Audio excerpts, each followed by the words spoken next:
গল্পের নাম সেই কালো রাত। আমার নাম রিস্পা, আমি সপ্তম শ্রেণীতে পড়ি। এখন শীতকাল থাকায় স্কুল বন্ধ, তাই ভাবি নানাবাড়ি থেকে ঘুরে আসা যাক। তারপর আমরা রওনা হই নানাবাড়ির উদ্দেশ্যে। আমাদের পৌঁছাতে প্রায় 5টা বেজে যায়। পৌঁছে হাত মুখ ধুয়ে আমরা খাবার খাই। তারপর আমার মামাতো বোন সামিয়া বলে, রিস্পা কাল পুরাও আসবে। আমি বললাম, ভালোই তো। বলে রাখা ভালো, আমার মামাতো বোন আমার থেকে 1 বছরের বড়। সেদিন আমরা আর কোথাও যাই না, কাল খালামণিরা আসে। তারপর আমরা 3 ভাই বোন ভাবি আমাদের বাড়ির পাশে খেতে রস চুরি করতে যাব রাতে। তারপর যে বাবা ওই কাজ। তারপর রাতে আমরা সবার সাথে খেয়ে সবার ঘুমের অপেক্ষা করি। সবাই ঘুমিয়ে গেলে আমরা রওনা হই ক্ষেতের উদ্দেশ্যে। তারপর আমরা 3 ভাই বোন অন্ধকার রাস্তা দিয়ে গল্প করতে করতে হেঁটে যাচ্ছিলাম। তারপর আমার মনে হলো আমাদের পিছনে কে যেন হেঁটে আসছে।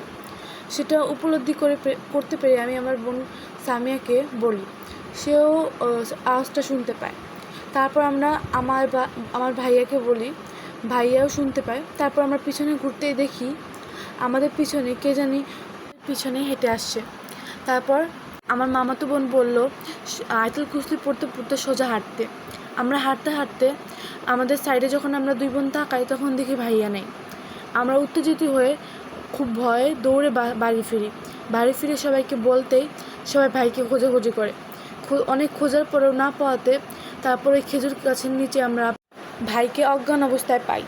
তারপর ভাইয়ের জ্ঞান ফিরলে ভাইয়া আমাদের বলেন, কালকে আমরা ভয় পেয়ে আয়াতুল কুরসি পড়তে যখন সামনে চলে যাই, কিন্তু ভাইয়া ভয় আর সামনে এগোতে না পারায় ওই অবয়বটাকে দেখে ভাইয়া ওইখানে অজ্ঞান হয়ে যায়।